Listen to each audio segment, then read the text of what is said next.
welcome back to my channel. If you're new to this channel, hi, this is Komal from Study with Gibbs. I'll really be happy if you take a moment and subscribe to my channel. In our today's class, we'll discuss the topic how to balance a chemical equation. अगर हम किसी chemical reaction को एक equation के form में लिख रहे हैं, तो उसको balance कैसे करेंगे? And before doing that, we should know that why are we balancing a chemical equation? मतलब हमें balancing की जरूरत क्यों पड़ रही है?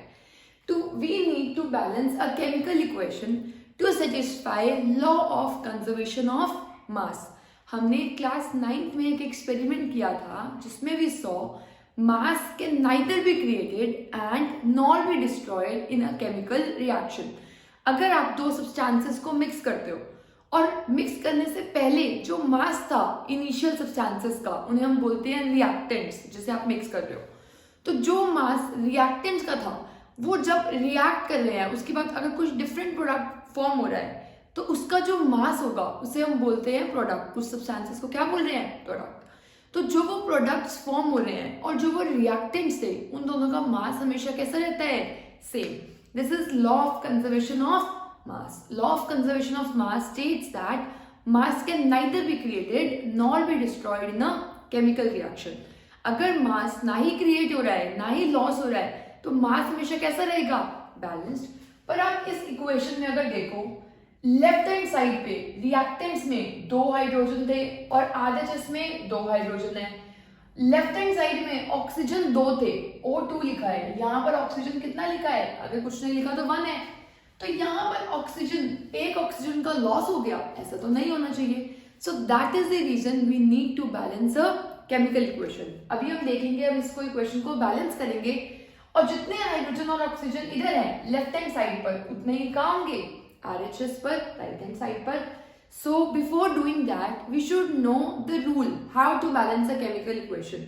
इसका एक रूल होता है, अगर आप उसे फॉलो करोगे तो आप सारी इक्वेशंस बिल्कुल 100% सही करोगे. एंड दैट रूल इज, सबसे पहले अपनी इक्वेशन में बैलेंस करो मेटल्स को. मेटल्स को बैलेंस करते ही मेटल्स में आएंगे magnesium, calcium, sodium, potassium, iron, aluminium, silver. ये सब किस में आएंगे? मेटल्स में. मेटल्स को बैलेंस करने के बाद आपको बैलेंस करना है नॉन मेटल्स को. और नॉन मेटल्स में क्या आएंगे? Carbon, fluorine, iodine, chlorine, bromine. ये सब किस में आएंगे? नॉन मेटल्स में. पहले मेटल्स फिर नॉन मेटल्स. नॉन मेटल्स को बैलेंस करते ही चेक करो कि मेटल्स डिस्टर्ब तो नहीं हो गए.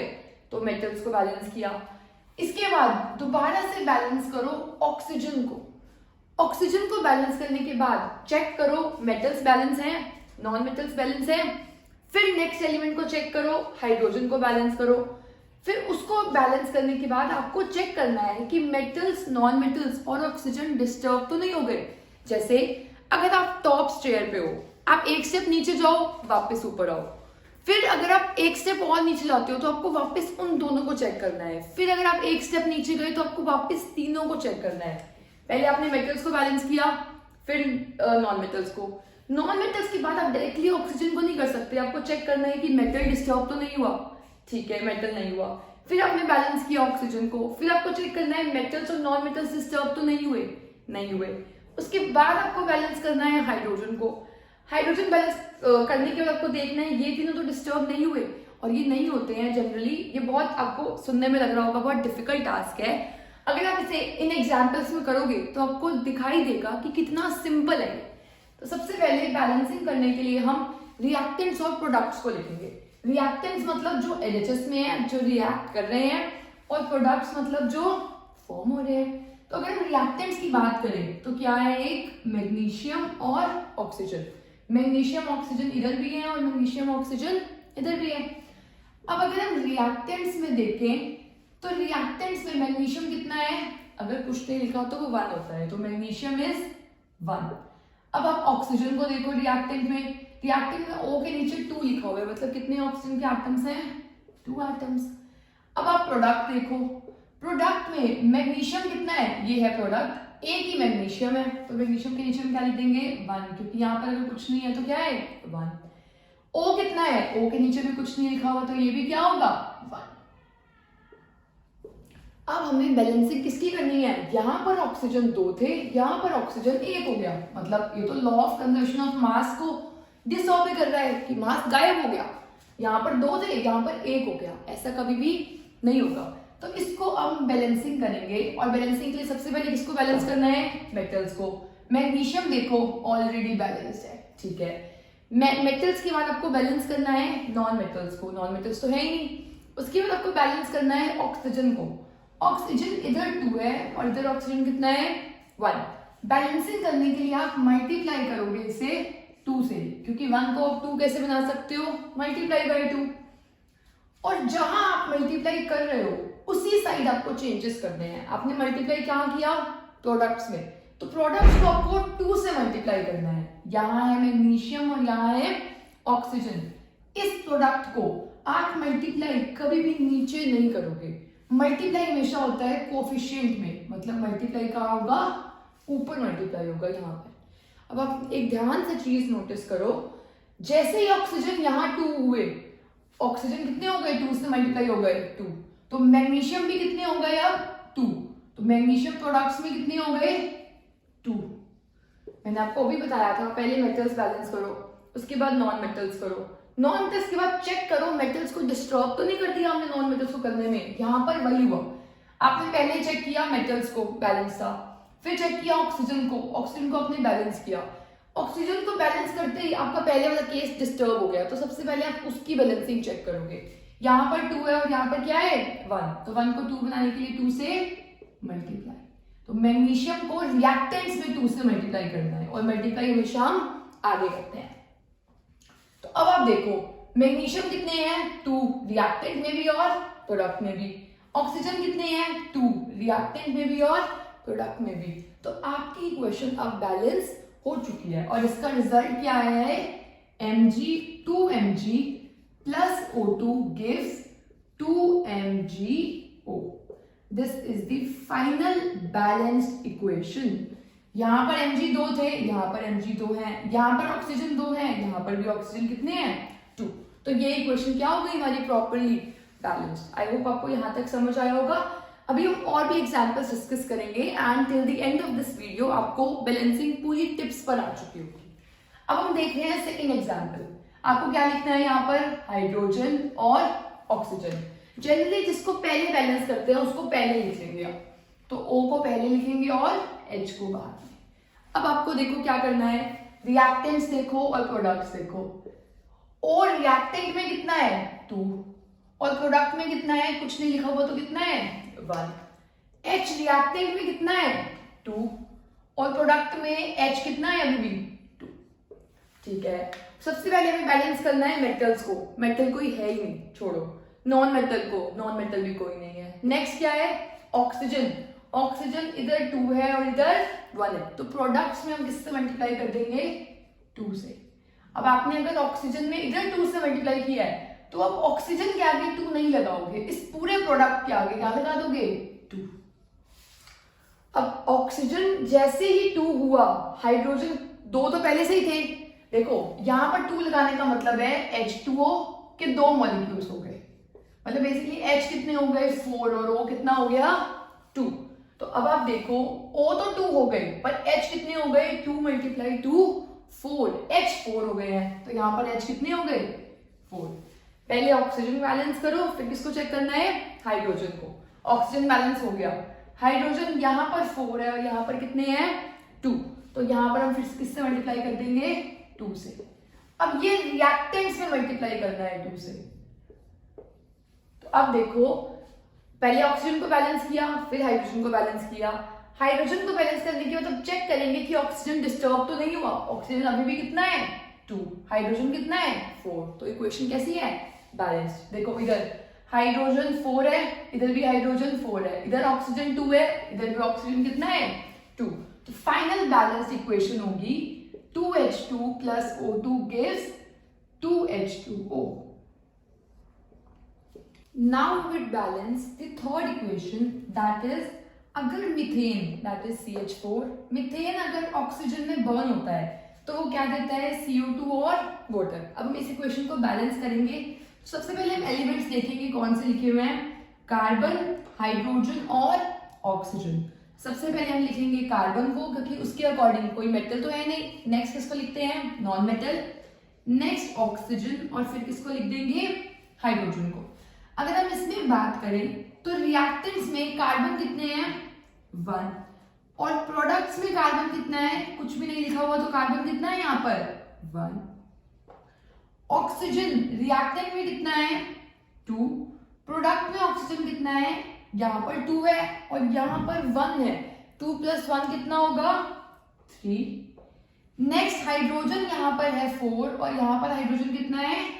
2। अब हमें बैलेंस करना है। सबसे पहले बैलेंस करेंगे कार्बन को, कार्बन ऑलरेडी बैलेंस्ड है। नेक्स्ट हम बैलेंस करेंगे ऑक्सीजन को। ऑक्सीजन रिएक्टेंट्स में 2 है और प्रोडक्ट्स में कितने हैं? 3। आप एक टिप लर्न कर लो अपने लिए, जब भी कहीं पर कोई नंबर, कोई एलिमेंट अगर ऑड नंबर्स में है, जैसे यहाँ पर 2 है और यहाँ पर किसमें है? 1, तो 2 + 1 3 बन रहा है। आपको उस ऑड नंबर को हमेशा इवन करना है, मतलब यहाँ पर ऑड नहीं रहना चाहिए, वरना आप कभी भी इजीली बैलेंस नहीं कर पाओगे। तो 3 क्या है ये? 2 + 1। हमें बेसिकली इसको क्या करना है? 2 करना है। 1 को क्या कर देंगे? 2। अगर हम 1 को 2 करें, यहां पर अगर मैं 2 से मल्टीप्लाई करूं तो ऑक्सीजन कितना हो गया? 2 से मल्टीप्लाई हुआ 2 और 2 ऑलरेडी है, तो ऑक्सीजन कितना हो गया? 4। ऑक्सीजन हो गया 4 और हाइड्रोजन पहले ऑलरेडी 2 था, 2 से मल्टीप्लाई करते ही हाइड्रोजन कितना हो चुका है? 4। अब आप देखो, हमने पहले कार्बन को बैलेंस किया, ऑक्सीजन को बैलेंस करने के लिए हमने यहाँ पर 2 से मल्टीप्लाई किया। 2 से मल्टीप्लाई करते ही ऑक्सीजन तो बैलेंस नहीं हुआ, पर क्या बैलेंस हो गया? हाइड्रोजन। हमें तो ऑक्सीजन को बैलेंस करना है अभी। इधर 4 है ऑक्सीजन, 2 + 2। इधर ऑक्सीजन कितने हैं? 2। तो 2 को हम किससे मल्टीप्लाई कर देंगे? 2 से, ताकि ऑक्सीजन कितने हो गए? 4। अब आप देखो, ऑक्सीजन बैलेंस है। ऑक्सीजन बैलेंस होने के बाद हम किसको चेक करते हैं? हाइड्रोजन को। हाइड्रोजन LHS में कितना है? 4। RHS में कितना है? 4। हाइड्रोजन बैलेंस है। इसके बाद चेक करो, कार्बन डिस्टर्ब तो नहीं हुआ, ऑक्सीजन डिस्टर्ब तो नहीं हुआ, हाइड्रोजन डिस्टर्ब तो नहीं हुआ, कुछ भी अब हमारा डिस्टर्ब नहीं हुआ। तो डिस्टर्ब ना होने की वजह से ये इक्वेशन हमारी कंप्लीटली बैलेंस है। तो इस इक्वेशन बैलेंसिंग में हमने सबसे पहले रिएक्टेंट्स में लिखे, प्रोडक्ट्स में लिखे। इसमें एक की बस यही थी कि यहाँ पर ऑक्सीजन पहले था 3, 2 + 1 3। जहां पर भी आपको कोई नंबर 1 में मिले और एडिशन में हो, तो आपको उसको हमेशा 2 से मल्टीप्लाई करना होता है। 2 से, 4 से, किसी भी नंबर से मल्टीप्लाई कर सकते हो, पर ये ऑड नहीं रहना चाहिए। इवन होगा तभी ये सॉल्व हो पाएगा। इवन होते ही आपने देखा कितनी जल्दी ये इक्वेशन सॉल्व होगी। नेक्स्ट इक्वेशन होगी सिल्वर क्लोराइड AgCl को अगर हम हीट करते हैं तो इट गिव्स Ag + Cl2। सबसे पहले हम एलिमेंट्स लिख लेते हैं, सिल्वर, क्लोरीन, और यहाँ पर भी क्या है? यही। तो रिएक्टेंट्स और प्रोडक्ट्स। अब आप रिएक्टेंट्स में देखो, रिएक्टेंट में सिल्वर कितना है? कुछ भी नहीं लिखा, तो कितना है? 1। प्रोडक्ट में सिल्वर कितना है? 1। क्लोरीन रिएक्टेंट में कितना है? 1। क्लोरीन प्रोडक्ट में कितना है? 2। सबसे पहले बैलेंस करेंगे मेटल्स को, ऑलरेडी बैलेंस है। अब हम बैलेंस करेंगे क्लोरीन को। क्लोरीन को बैलेंस करने के लिए हमने देखा, इधर 2 है, इधर 1 है, सिंपली मल्टीप्लाई कर दिया। किससे? 2 से। तो क्लोरीन को 2 से मल्टीप्लाई करना है रिएक्टेंट में। रिएक्टेंट में क्लोरीन को अकेले आप मल्टीप्लाई नहीं कर सकते, ना ही यहां पर 2 लगा सकते हो, तो आपको 2 पूरे रिएक्टेंट पे लगाना होगा। जैसे ही आपने 2 पूरे रिएक्टेंट पे लगाया, क्लोरीन तो बैलेंस हो गया, पर सिल्वर कितना हो गया? 2 सिल्वर के आगे भी आ गया, तो सिल्वर क्या हो गया? डिस्टर्ब हो गया। इसलिए जब हम एक को बैलेंस करते हैं तो हम चेक करते हैं पहले वाला सही है या नहीं। क्लोरीन बैलेंस हो गया, अब दोबारा से सिल्वर को चेक करो। सिल्वर इधर 2 है, इधर सिल्वर कितना है? प्रोडक्ट में 1, तो किससे मल्टीप्लाई कर देंगे? 2 से। तो यहाँ पर ये कितना हो गया? 2। अब आप देखो, सिल्वर कितना है? 2। इधर कितना है? 2। क्लोरीन कितना है? 2। इधर भी क्लोरीन कितना है? 2। तो ये इक्वेशन अब हमारी कंप्लीटली बैलेंस्ड है।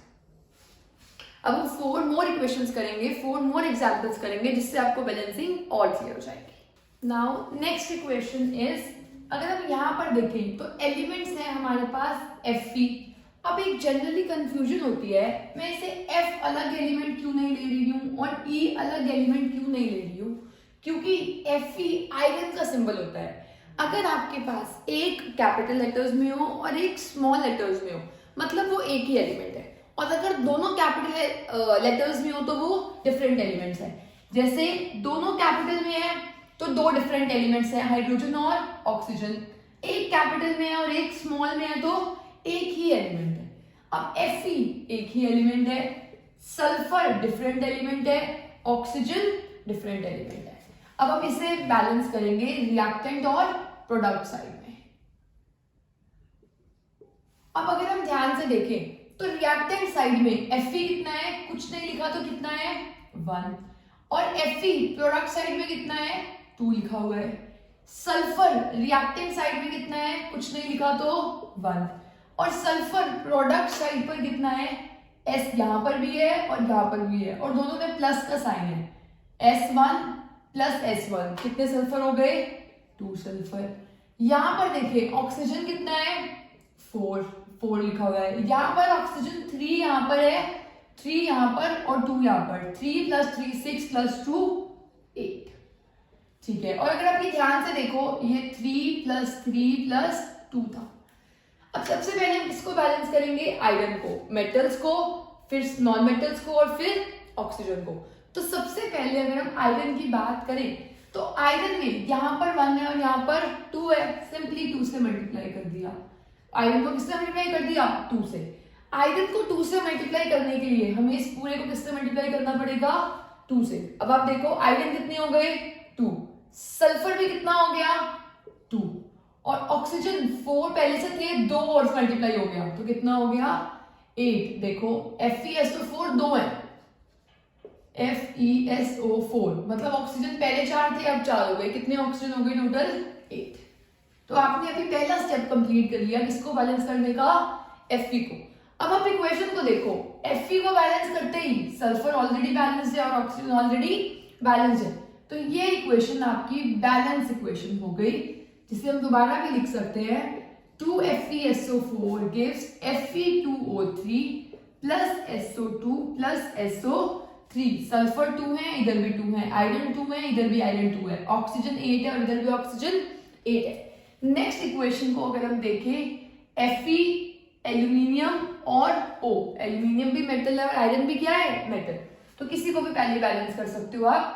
अब देखें इधर रिएक्टेंट और प्रोडक्ट साइड पर, रिएक्टेंट में LHS में Fe कितने हैं, Fe के नीचे 2 लिखा हुआ है तो कितने हैं रिएक्टेंट्स में 2, और प्रोडक्ट्स में Fe कितना है, कुछ भी नहीं लिखा हुआ तो 1। एल्यूमिनियम LHS में कितना है, कुछ भी नहीं लिखा हुआ तो 1।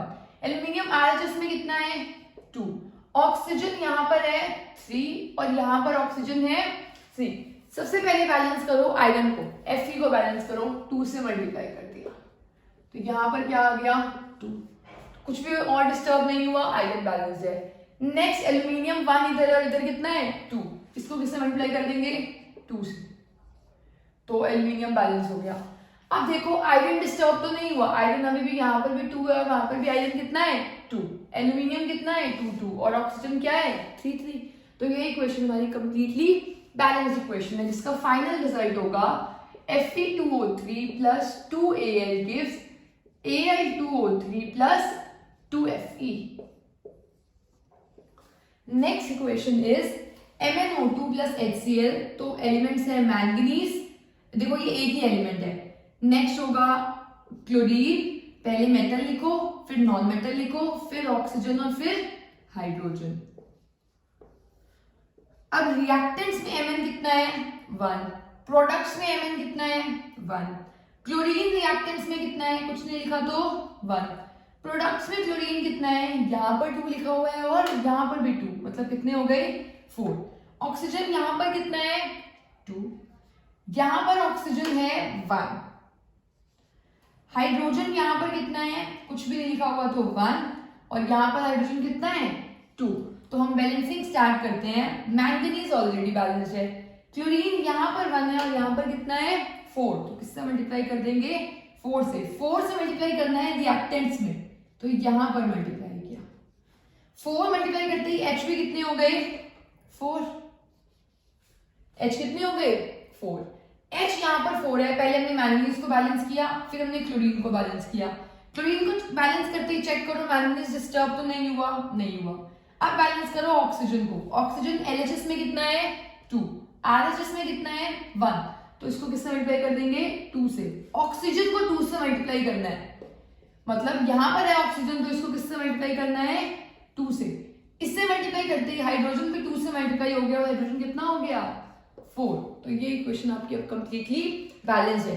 मैंगनीज 1 है, क्लोरीन 4 है, ऑक्सीजन 2 है और हाइड्रोजन 4 है, तो ये इक्वेशन हमारी कंप्लीटली बैलेंस है। Next equation and last equation for the day is iron plus H2O। तो सबसे पहले आयरन को लिखेंगे, फिर लिखेंगे ऑक्सीजन को और लास्ट लिखेंगे हाइड्रोजन को।